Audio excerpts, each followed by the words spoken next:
The Hunting of the Snark.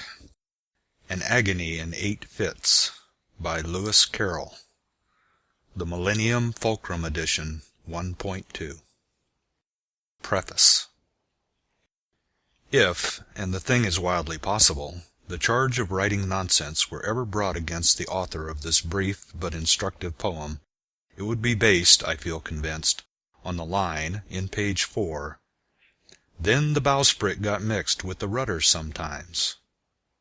In view of this painful possibility, I will not, as I might, appeal indignantly to my other writings as a proof that I am incapable of such a deed.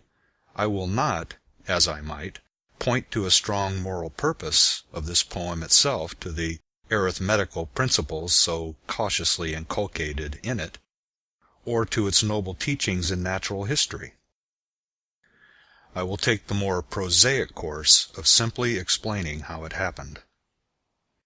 The bellman, who was almost morbidly sensitive about appearances, used to have the bowsprit unshipped once or twice a week to be revarnished, and it more than once happened, when the time came for replacing it, that no one on board could remember which end of the ship it belonged to.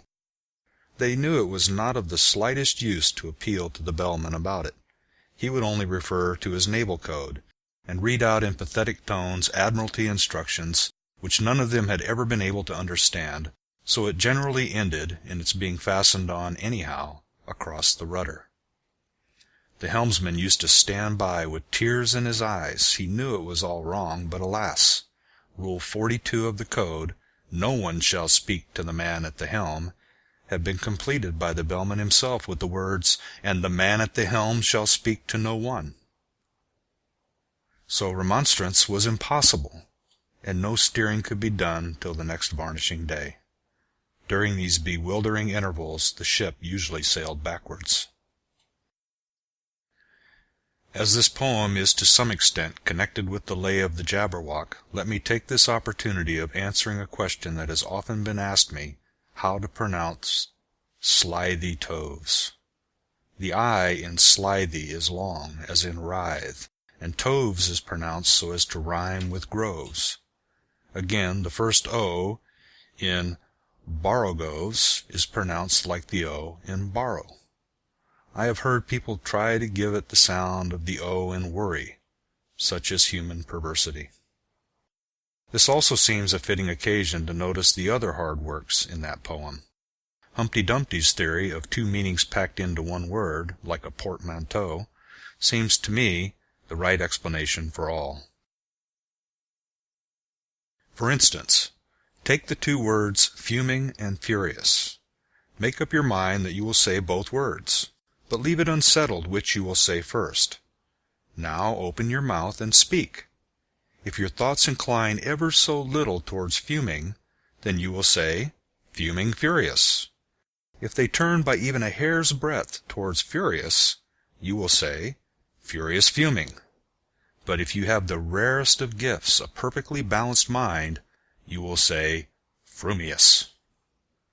Supposing that, when Pistol uttered the well-known words, "Under which king, Bezonian, speak or die?" Justice Shallow had felt certain that it was either William or Richard, but had not been able to settle which, so that he could not possibly say either name before the other. Can it be doubted that, rather than die, he would have gasped out, "Rilchium"? The Hunting of the Snark. An Agony in 8 Fits. Fit the first. The Landing. "Just the place for a Snark," the bellman cried, as he landed his crew with care, supporting each man on the top of the tide by a finger entwined in his hair. "Just the place for a Snark, I have said it twice. That alone should encourage the crew. Just the place for a Snark, I have said it thrice. What I tell you 3 times is true."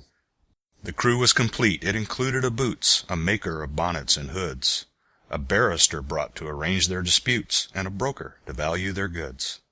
A billiard marker whose skill was immense might perhaps have won more than his share, but a banker engaged at enormous expense had the whole of their cash in his care. There was also a beaver that paced on the deck, or would sit making lace in the bow, and had often, the bellman said, saved them from wreck, though none of the sailors knew how. There was one who was famed for the number of things he forgot when he entered the ship: his umbrella, his watch, all his jewels and rings, and the clothes he had bought for the trip. He had 42 boxes all carefully packed, with his name painted clearly on each, but since he omitted to mention the fact, they were all left behind on the beach. The loss of his clothes hardly mattered, because he had 7 coats on when he came, with 3 pairs of boots, but the worst of it was, he had wholly forgotten his name. He would answer to hi, or to any loud cry, such as fry me or fritter my wig, to what you may call him or what was his name, but especially thingamajig. Well, for those who preferred a more forcible word, he had different names from these. His intimate friends called him candle ends, and his enemies toasted cheese. His form is ungainly, his intellect small, so the bellman would often remark. But his courage is perfect, and that, after all, is the thing that one needs with a Snark. He would joke with hyenas returning their stare with an impudent wag of the head, and he once went a walk, paw in paw with a bear, just to keep up its spirits, he said. He came as a baker, but owned when too late, and it drove the poor bellman half mad. He could only bake bride cake, for which I may state, no materials were to be had. The last of the crew needs a special remark, though he looked an incredible dunce. He had just one idea, but that one being Snark, the good bellman engaged him at once. He came as a butcher, but gravely declared, when the ship had been sailing a week, he could only kill beavers. The bellman looked scared, and was almost too frightened to speak. But at length he explained in a tremulous tone there was only one beaver on board, and that was a tame one he had of his own, whose death would be deeply deplored. The beaver, who happened to hear the remark, protested with tears in its eyes that not even the rapture of hunting the Snark could atone for that dismal surprise. It strongly advised that the butcher should be conveyed in a separate ship, but the bellman declared that would never agree with the plans he had made for the trip. Navigation was always a difficult art, though with only one ship and one bell, and he feared he must really decline for his part, undertaking another as well. The beaver's best course was no doubt to procure a second-hand dagger-proof coat, so the baker advised it, and next to ensure its life in some office of note. This the banker suggested and offered for hire, on moderate terms, or for sale, 2 excellent policies, one against fire, and one against damage from hail. Yet still, ever after that sorrowful day, whenever the butcher was by, the beaver kept looking the opposite way, and appeared unaccountably shy. Fit the Second. The Bellman's Speech. The bellman himself they all praised to the skies. Such a carriage, such ease, and such grace. Such solemnity, too, one could see he was wise the moment one looked in his face. He had bought a large map representing the sea, without the least vestige of land, and the crew were much pleased when they found it to be a map they could all understand. What's the good of Mercator's North Poles and Equators, tropics, zones, and meridian lines? So the bellman would cry, and the crew would reply, they are merely conventional signs. Other maps are such shapes with their islands and capes, but we've got our brave captain to thank. So the crew would protest that he's bought us the best, a perfect and absolute blank. This was charming, no doubt, but they shortly found out that the captain they trusted so well had only one notion for crossing the ocean, and that was to tingle his bell. He was thoughtful and grave, but the orders he gave were enough to bewilder a crew. When he cried, "Steer to starboard, but keep her head larboard," what on earth was the helmsman to do? Then the bowsprit got mixed with the rudder sometimes, a thing, as the bellman remarked, that frequently happens in tropical climes, when a vessel, so to speak, snarked. But the principal failing occurred in the sailing, and the bellman, perplexed and distressed, said he hoped, at least, when the wind blew due east, that the ship would not travel due west. But the danger was past. They had landed at last, with their boxes, portmanteaus, and bags. Yet at first sight the crew were not pleased with the view, which consisted to chasms and crags. The bellman perceived that their spirits were low, and repeated in musical tone some jokes he had kept for a season of woe, but the crew would do nothing but groan. He served out some grog with a liberal hand, and bade them sit down on the beach, and they could not but own that their captain looked grand as he stood and delivered his speech. "Friends, Romans, and countrymen, lend me your ears." They were all of them fond of quotations, so they drank to his health, and they gave him 3 cheers, while he served out additional rations. We have sailed many months, we have sailed many weeks, 4 weeks to the month you may mark, but never as yet, 'tis your captain who speaks, have we caught the least glimpse of a Snark. We have sailed many weeks, we have sailed many days, 7 days to the week I allow, but a Snark on the which we might lovingly gaze, we have never beheld till now. Come listen, my men, while I tell you again the 5 unmistakable marks, by which you may know, wheresoever you go, the warranted genuine Snarks. Let us take them in order. The first is the taste, which is meager and hollow, but crisp, like a coat that is rather too tight in the waist, with a flavor of will-o'-the-wisp. Its habit of getting up late, you'll agree, that it carries too far when I say that it frequently breakfasts at 5 o'clock tea and dines on the following day. The third is its slowness in taking a jest, should you happen to venture on one. It will sigh like a thing that is deeply distressed, and it always looks grave at a pun. The fourth is its fondness for bathing machines, which it constantly carries about, and believes that they add to the beauty of scenes, a sentiment open to doubt. The fifth is ambition. It next will be right to describe each particular batch, distinguishing those that have feathers and bite, and those that have whiskers and scratch. For although common Snarks do no manner of harm, yet I feel it my duty to say, some are boojums. The bellman broke off in alarm, for the baker had fainted away. Fit, the third, the baker's tale. They roused him with muffins, they roused him with ice, they roused him with mustard and cress, they roused him with jam and judicious advice, they set him conundrums to guess. When at length he sat up and was able to speak, his sad story he offered to tell, and the bellman cried, "Silence, not even a shriek," and excitedly tingled his bell. There was silence supreme, not a shriek, not a scream, scarcely even a howl or a groan, as the man they called Ho told his story of woe in an antediluvian tone. My father and mother were honest though poor. Skip all that, cried the bellman in haste. If it once becomes dark, there's no chance of a Snark. We have hardly a minute to waste. I skip 40 years, said the baker in tears, and proceed without further remark, to the day when you took me aboard of your ship, to help you in hunting the Snark. A dear uncle of mine, after whom I was named, remarked when I bade him farewell, "Oh, skip your dear uncle," the bellman exclaimed, as he angrily tingled his bell. He remarked to me then, said the mildest of men, if your Snark be a Snark, that is right. Fetch it home by all means, you may serve it with greens, and it's handy for striking a light. You may seek it with thimbles, and seek it with care, you may hunt it with forks and hope. You may threaten its life with a railway share, you may charm it with smiles and soap. That's exactly the method, the bellman bold, in hasty parentheses cried. That's exactly the way I have always been told, that the capture of Snarks should be tried. But, O beamish nephew, beware of the day, if your Snark be a boojum, for then you will softly and suddenly vanish away, and never be met with again.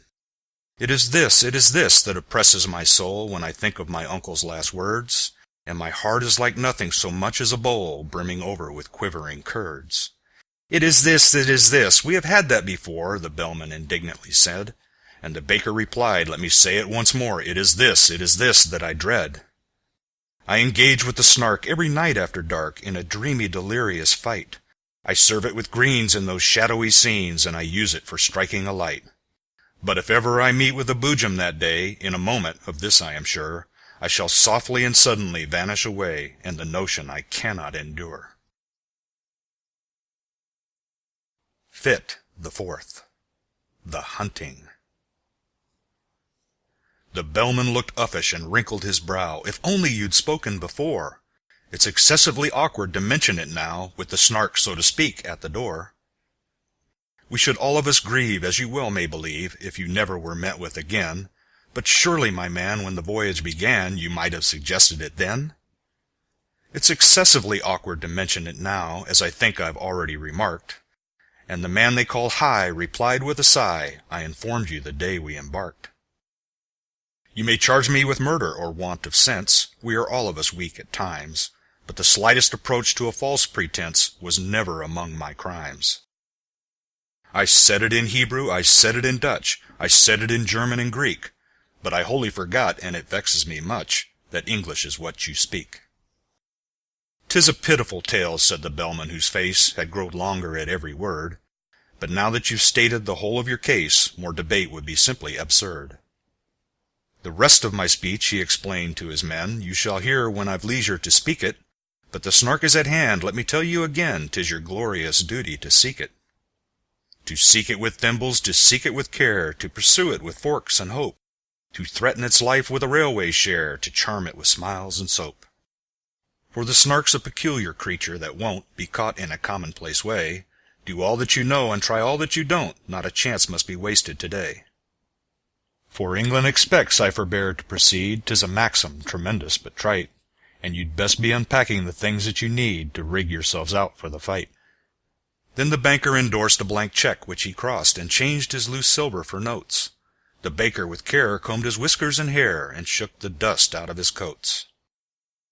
The boots and the broker were sharpening a spade, each working the grindstone in turn, but the beaver went on making lace and displayed no interest in the concern. Though the barrister tried to appeal to its pride, and vainly proceeded to cite a number of cases in which making laces had been proved an infringement of right. The maker of bonnets ferociously planned a novel arrangement of bows, while the billiard marker with quivering hand was chalking the tip of his nose. But the butcher turned nervous and dressed himself fine, with yellow kid gloves and a ruff, said he felt it exactly like going to dine, which the bellman declared was all stuff. "Introduce me, now there's a good fellow," he said, "if we happen to meet it together." And the bellman, sagaciously nodding his head, said that must depend on the weather. The beaver went simply galumphing about at seeing the butcher so shy, and even the baker, though stupid and stout, made an effort to wink with one eye. "Be a man," said the bellman in wrath as he heard the butcher beginning to sob. "Should we meet with a jubjub, that desperate bird, we shall need all our strength for the job." Fit the Fifth. The Beaver's Lesson. They sought it with thimbles, they sought it with care, they pursued it with forks and hope. They threatened its life with a railway share, they charmed it with smiles and soap. Then the butcher contrived an ingenious plan for making a separate sally, and fixed on a spot unfrequented by man, a dismal and desolate valley. But the very same plan to the beaver occurred, it had chosen the very same place, yet neither betrayed, by a sign or a word, the disgust that appeared in his face. Each thought he was thinking of nothing but Snark, and the glorious work of the day, and each tried to pretend that he did not remark that the other was going that way. But the valley grew narrow and narrower still, and the evening got darker and colder, till, merely from nervousness, not from goodwill, they marched along shoulder to shoulder. Then a scream, shrill and high, rent the shuddering sky, and they knew that some danger was near. The beaver turned pale to the tip of its tail, and even the butcher felt queer. He thought of his childhood left far, far behind, that blissful and innocent state. The sound so exactly recalled to his mind a pencil that squeaks on a slate. "'Tis the voice of the jubjub," he suddenly cried, this man that they used to call Dunce. "As the bellman would tell you," he added with pride, "I have uttered that sentiment once." "'Tis the note of the jubjub, keep count I entreat, you will find I have told it you twice. 'Tis the song of the jubjub, the proof is complete, if only I've stated it thrice." The beaver had counted with scrupulous care, attending to every word, but it fairly lost heart, and outgrabe in despair when the third repetition occurred. It felt that, in spite of all possible pains, it had somehow contrived to lose count, and the only thing now was to rack its poor brains by reckoning up the amount. "Two added to one, if that could but be done," it said with one's fingers and thumbs, recollecting with tears how in earlier years it had taken no pains with its sums. "The thing can be done," said the butcher, "I think. The thing must be done, I am sure. The thing shall be done. Bring me paper and ink, the best there is time to procure." The beaver brought paper, portfolio, pens, and ink in unfailing supplies, while strange creepy creatures came out of their dens and watched them with wondering eyes. So engrossed was the butcher, he heeded them not, as he wrote with a pen in each hand, and explained all the while in a popular style, which the beaver could well understand. Taking 3 as the subject to reason about, a convenient number to state, we add 7 and 10, and then multiply out by 1,000 diminished by 8. The result we proceed to divide, as you see, by 992, Then subtract 17, and the answer must be exactly and perfectly true. The method employed I would gladly explain, while I have it so clear in my head, if I had but the time and you had but the brain, but much yet remains to be said. In one moment I've seen what has hitherto been enveloped in absolute mystery, and without extra charge I will give you at large a lesson in natural history. In his genial way he proceeded to say, forgetting all laws of propriety, and that giving instruction without introduction would have caused quite a thrill in society. As to temper, the jubjub's a desperate bird, since it lives in perpetual passion. Its taste and costume is entirely absurd. It is ages ahead of the fashion. But it knows any friend it has met once before. It never will look at a bride, and in charity meetings it stands at the door and collects, though it does not subscribe. Its flavor when cooked is more exquisite far than mutton or oysters or eggs.